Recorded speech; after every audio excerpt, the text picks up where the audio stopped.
Assalamualaikum warahmatullahi wabarakatuh. Waalaikumsalam. Baik, pada kesempatan ini saya akan coba melihat, saya akan coba membahas tentang beberapa hasil pemodelan dinamika atau perkembangan COVID di Indonesia. Saya Irwansyah dari FMIPA Universitas Mataram. Yang pertama, per 5 April kita bisa lihat bahwa jumlah pasien COVID di Indonesia yang positif itu seperti sudah disebutkan tadi itu ada 2.273, kemudian yang sembuh itu ada 164 dan yang meninggal adalah 198. Banyak orang kemudian bertanya, kalau kita lihat kurvanya itu kan semakin naik ya. Banyak kemudian orang bertanya, kira-kira kapan kurva ini akan turun atau mencapai puncaknya. Nah, ada beberapa orang yang mencoba melihat memprediksi kapan puncaknya terjadi, tentu saja dengan beberapa asumsi. Saya ambil asumsi cara pandang pertama dengan asumsi bahwa data yang ditampilkan oleh pemerintah ini adalah data real yang sebenarnya terjadi di Indonesia. Cara pandang pertama yaitu adalah dengan melihat analogi antrian. Antrian itu begitu. Kalau seperti di bank itu kan kalau pagi hari biasanya antriannya sedikit gitu ya. Kemudian pada suatu saat akan antriannya itu akan rame, kemudian pada saat tertentu antriannya itu akan sepi kembali. Nah, penderita COVID juga dianalogikan seperti ini. Pada suatu saat di awal deteksi itu sedikit, kira-kira pada awal 2 Maret dulu kan ada 2 orang. Nah, kemudian nanti pada suatu saat akan rame, akan banyak, kemudian suatu saat lagi akan berkurang. Nah, kira-kira seperti itu. Nah, dengan cara pandang seperti ini, diperoleh bahwa puncak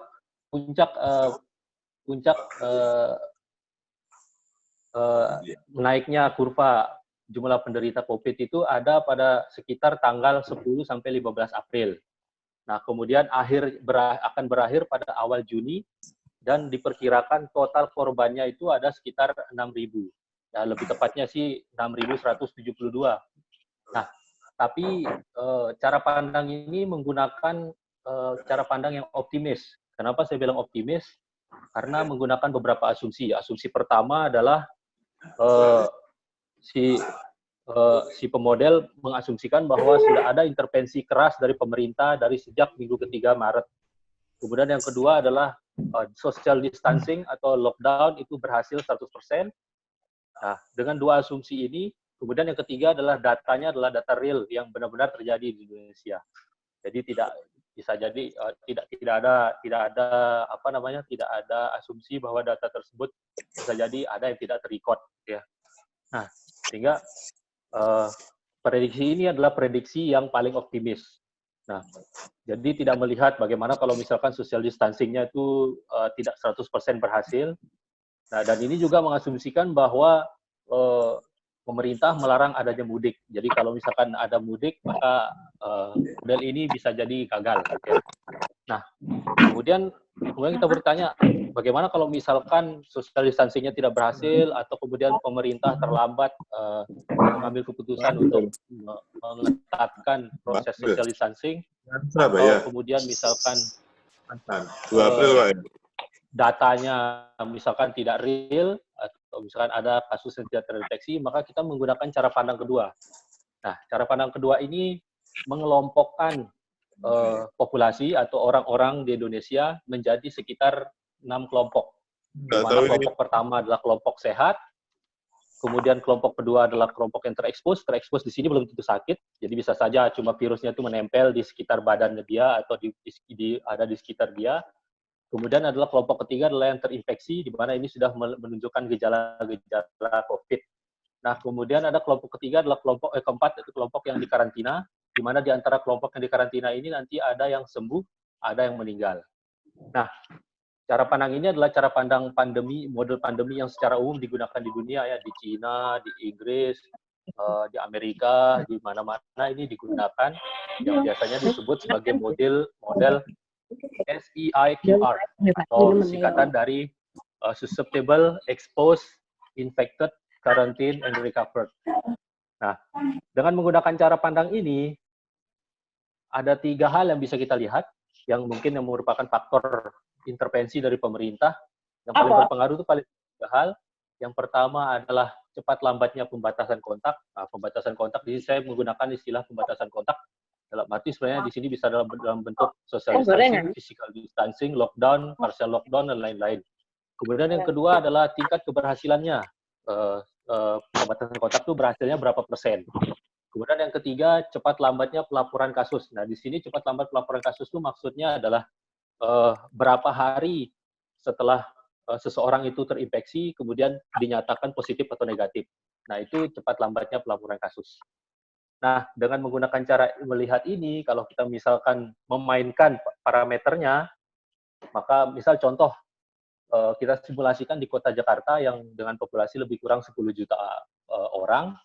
Nah, itu kalau misalkan penerapannya kita diterapkan mulai besok, katakan begitu, social distancing atau lockdown atau apakah namanya yang sejenis dengan itu, kemudian pelaporan kasusnya itu kira-kira misalkan 14 hari dari terinfeksi sampai dia positif atau negatif, kemudian tingkat kesuksesan social distancing-nya 50%, maka dengan menggunakan model ini justru puncak pandeminya itu bergeser ke awal Juli.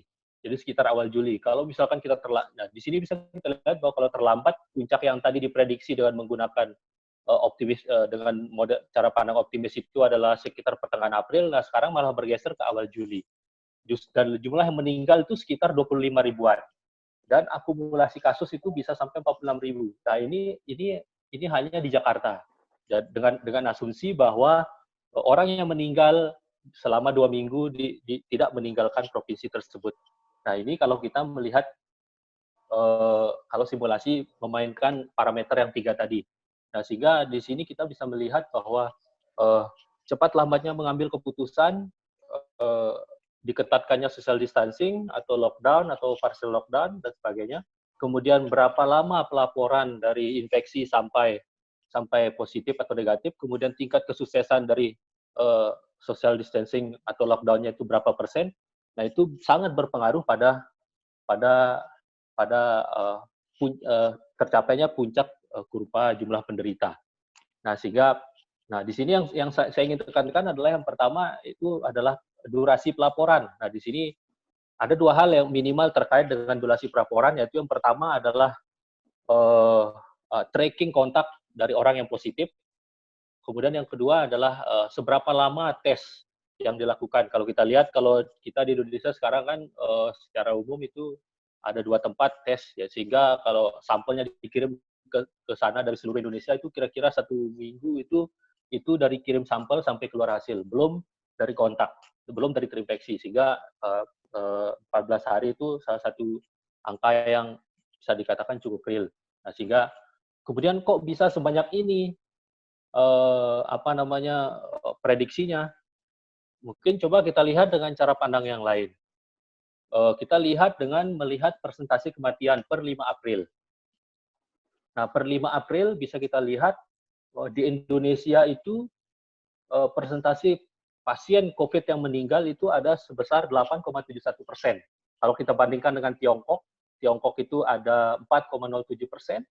Kemudian negara sekitar kita, yaitu misal contohnya adalah Malaysia, itu 1,67, Thailand 1,06. Jadi Indonesia tertinggi se-Asia Tenggara. Nah, sedangkan di dunia itu biasanya rata-ratanya itu 1-3%. Jadi secara statistik itu tingkat kematian pasien COVID itu sebenarnya 1-3%. Nah, tapi di Indonesia bisa tinggi 8,71%. Kemudian orang mencari penjelasan lain, kok bisa angka kematian di Indonesia begitu besar. Nah, sehingga salah satu penjelasannya adalah jangan-jangan ada kasus tidak terinfeksi. Nah, dengan mengasumsikan bahwa angka kematian itu adalah angka yang real, angka yang benar-benar terjadi di Indonesia, kita bisa coba melihat seberapa besar sih sebenarnya persentase kasus yang tidak terdeteksi. Nah, ini adalah saya tampilkan tabelnya. Ini prediksi perkiraan per 31 Maret bahwa di situ bisa dilihat bahwa hampir semua provinsi yang ada pasien meninggalnya itu persentase persentase terdeteksi pasien terdeteksinya itu adalah di bawah 5%. Jadi kira-kira ada 95% orang di luar sana yang tidak terdeteksi COVID-nya, bahwa dia positif COVID gitu, tidak terdeteksi. Nah itu perkiraan, dan ini sejalan dengan perkiraan yang dilakukan oleh orang-orang di luar sana juga, yang termasuk ada tim dari di luar negeri juga yang menyatakan bahwa di Indonesia itu sekitar 4%, 4-5% itu kasus yang terdeteksi. Jadi ada sekitar 96 atau 95% kasus yang tidak terdeteksi. Nah, sehingga inilah yang mungkin menjelaskan kenapa kok bisa angka prediksinya begitu besar. Nah, hal terakhir yang ingin saya sampaikan adalah apa kita harus percaya dengan model ini? Jawaban saya sih model ini tidak untuk dipercaya atau tidak dipercaya.